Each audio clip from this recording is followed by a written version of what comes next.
Napukaw ang aking damdamin at nag-alab ang aking naisin. Dahil aking nakita ang mga mali sa lipunan natin. Ako ay nag-armas, sumama sa kabundukan dahil sa paniniwalang tama ang aking pinaglalaban. Hindi nagtagal, nalaman ko ang kanilang adhikain. Magdulot ng kaguluhan, mga tao ay galitin. Lumipas ang panahon at lumala pa ang nangyari. Sila ay di nakapagpigil sa kanilang mga sarili. May mga pagkakataong ako ay halinghinang ginahasa ng mga rebelde. Ako'y kanilang dinusta. Ako'y pinagsamantalahan. Pagkababae ko'y niyurakan.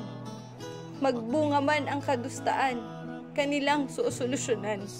Sila ay may dalang gamot, gamit pang medikal. Upang sanggol sa aking sinapupunay, hindi ko na masilayan. Ng masa, hindi kukupas, di malalan